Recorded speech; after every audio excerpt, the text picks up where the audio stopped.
All right, everybody, welcome back. Good evening. We're doing a slightly later than typical video today. Usually don't post in the later hours, but I needed to split the training camp video into two parts because there was so much stuff coming out. And it's not like I waited the whole evening for stuff to trickle out. This stuff was flooding out of the VMAC. And if you didn't watch the earlier video, definitely go watch it because I'm just going to kind of jump in here and you'll miss some context if you didn't see the earlier video. Please click the thumbs up button here, subscribe if you're new, click the bell for notifications, become a channel member for $2 a month. Those are the best ways to support the channel. So the first video today was basically all about the injury updates. Let's take a look at some of the things that happened at practice and a couple of the things McDonald said.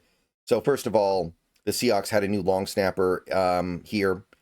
So whatever's going on with Stoll is significant enough for them to at least want another long snapper for the moment. And I didn't hear any updates about Stoll today. So I would say that it's worth a little bit of concern. Not a lot, but a little bit. I think that missing Chris Stoll could have an impact. We are talking about a unit that thrives on being very, very familiar with each other and working together in harmony. And swapping out your long snapper, that's not something I want to be experiencing right before the season starts. Okay, moving beyond that, some offensive line notes from Curtis Allen here. They were doing some shotgun snap stuff. It went Cross, Zabel, Sundell. Remember, Olu's out. So Sundell's your default starter at center. Bradford, Lucas, pretty much as expected at this point. Bradford is clearly ahead for the right guard spot. And like we talked about earlier, Haynes was left guard backup. And I like the idea. I don't like the part where he's not going to really be able to play very much right now, but we can deal with that later, I guess. We can figure something out there later. Let's just find a position that he can play good at. The backup offensive line is Mike Jarrell, so he continues to be your starting, or excuse me, your backup left tackle, not right tackle.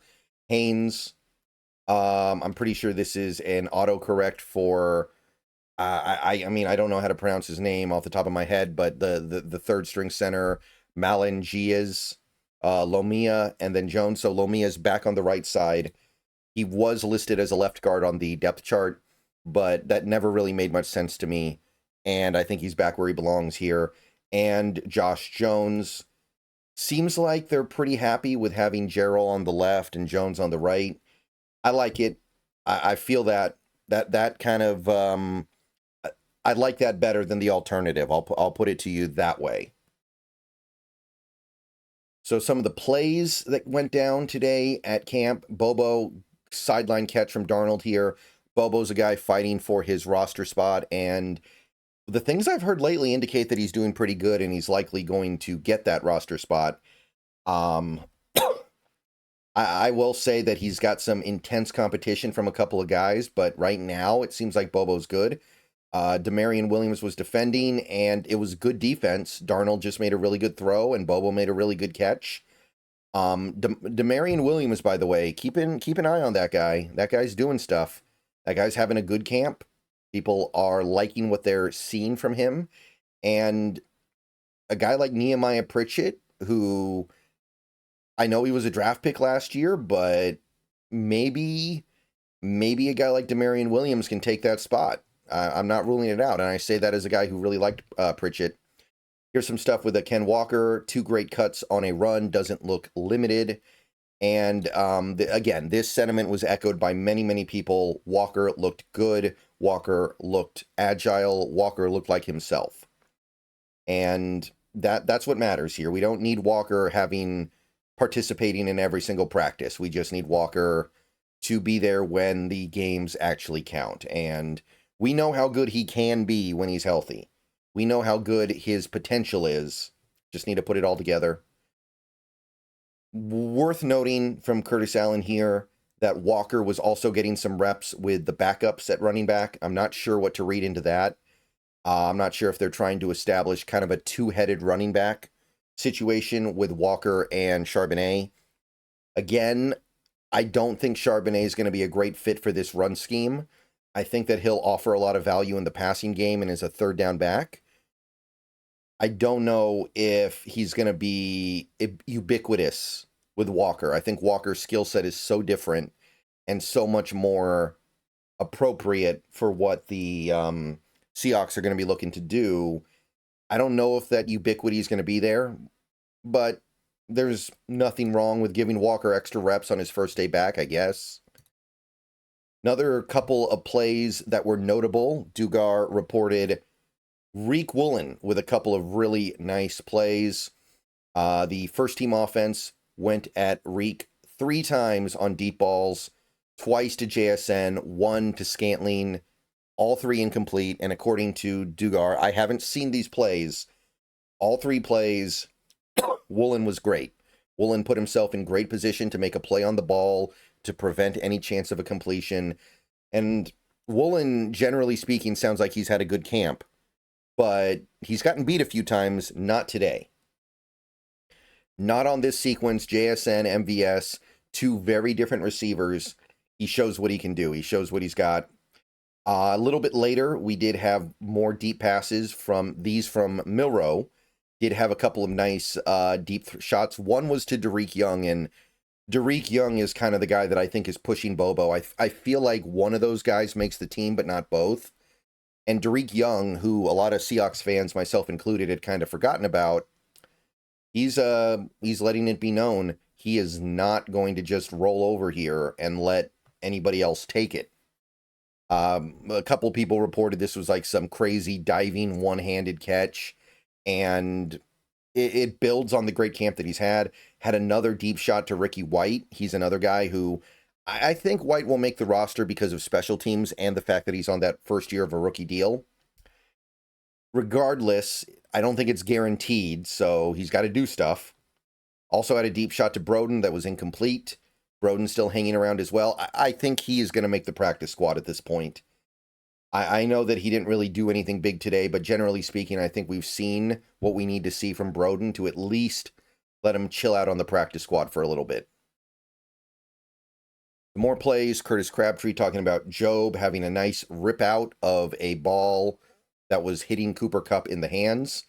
And then a little bit later in the sequence, JSN, nice diving catch in front of Job in the end zone on a rollout from Darnold.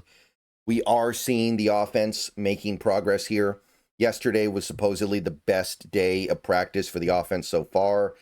And my understanding is that the offense continued to show, I don't want to say progression from yesterday because I don't get the sense they were better, but they are showing signs of life here. And they are starting to win some of their battles against this defense that is clearly better positioned to be good right now. McDonald talked a little bit about Woolen after practice was over, kind of echoing some of the things that were said in the previous tweet about Woolen. I think he's having a tremendous camp. I think we can officially close the door on the idea of trading Woolen at this point. He's mostly done well in camp. If it was going to happen, it would have happened by now. And I think we have a very interesting decision with Woolen right now. Do you pivot the other way? Do you extend him? Do you do it now? Do you wait until the end of the season when he's almost certainly going to cost more? How are you approaching this? I now think this is a really interesting debate. Woolen talked a little bit about his contract situation after practice. He basically said he's aware of the fact he's in a contract year, but he's not letting it affect him. So basically the same thing that Cross said. Same thing that a couple other players have also said as well. Mafe said something similar. And makes sense, but we as a team need to think about this. We had a great draft class 3 years ago. It's one of those 6 players that you got that is good, that you've gotten good things out of. It's a little bit concerning to me that we haven't extended any of them. 1 or 2 I can understand because there could be circumstances there that we're not aware about, but I think something's got to get done somewhere. And maybe Woolen's the guy. I have some reservations, but at the same time, it's a gamble. Life is a gamble. And maybe this is the gamble you take. I don't know. Okay, here's some of the notes from Corbin Smith on the training camp. The Dariq Young touchdown, which was mentioned earlier, but also Reek Woolen and JSN really going at each other. Find it interesting that JSN, who is more of a slot receiver, going at Reek Woolen, who is more of a outside corner, tells me they're trying to build some flexibility there, which is going to be very important for JSN. Less important for Woolen because we're so good at nickel corner, but nevertheless, JSN's going to need to find a way to get his production against outside corners this year. And I mean, Woolen, even at his worst, he's pretty lights out in coverage. So you can't pick a better guy to compete against. Let's see here. What else? What did I pull this up for? Oh, right. Okay. So I really wanted to talk about this. Tony Dungy was present at practice for the Seahawks today and actually spoke to the team after practice. That Tony Dungy, great coach, a lot of success in this league, former player, one of Mike Macdonald's mentors. Always like seeing stuff like this. Always think it's cool when these guys come out. And Tony Dungy was one of those guys who you knew he was always in control. You always knew that he was like a guy who had a firm grip on his team without being demonstrative. He didn't need to yell and scream and be cantankerous and nasty, but you just kind of knew that he was in control. And I think that's something that McDonald really tries to emulate. He doesn't want to be the guy who's always screaming and yelling and throwing a fit. He wants to be the guy who acts kind of normal and keeps it on an even keel without going over the top. So pretty cool that he was there.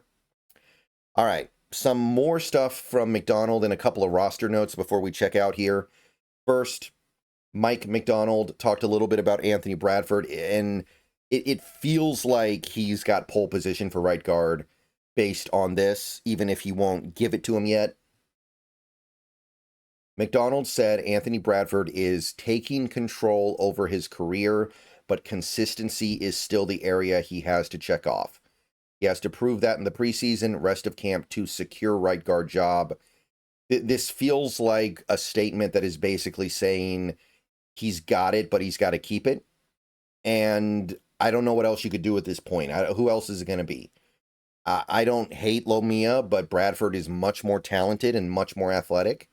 And Haynes seems like he's meant to play on the other side, if anywhere. Left guard or center. It doesn't seem like the skill set makes sense for him to play right guard in the NFL.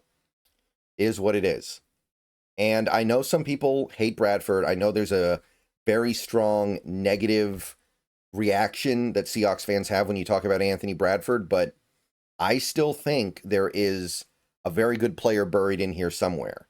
I don't dread this at all. Couple roster notes. They signed a rookie running back, Anthony Tyus. He replaces DK Kaufman, who was released. So they're basically swapping through running backs, trying to find a potential replacement for McIntosh, or just a camp body, really, not really replacing McIntosh. And we also waived linebacker Seth Coleman. Just a couple of little things happening at the back end of the roster. Not a huge amount to report there. We also worked out 3 wide receivers. Makes sense. Sims is hurt. Montori's Foster's hurt. These are guys that have no real chance of making the team, but you need somebody for the next month. Zachary Franklin, Joey Hobart, who I believe was with the team in May, and Chris Mitchell. I believe all 3 UDFAs, not players that I really know anything about, not really players that I can speak to all that in depth. I wouldn't spend a lot of time thinking about them. They're not going to make the team. And one quick note, even though I'm going to save this for tomorrow's video, we got some indication from Pete Carroll that he is planning to play starters against the Seahawks on Thursday. Now, emphasis on the word indication, because the actual quote from Carroll was, everybody's live, everybody's ready to go, which does not mean the starters will play. And if the starters do play, who knows which ones, who knows how much. So don't get too excited yet, but Carroll's at least indicating that he's thinking about it and he's open to it, which Mike McDonald has not. Mike McDonald's, I'll save that for the video I post tomorrow morning, but we're not getting a lot of starters this week. Okay. Let me know what you guys think. I'll see you guys later. Go Hawks. 2-part training camp recap. Everyone have a great rest of your night. Going to be on Twitch later. Go Hawks.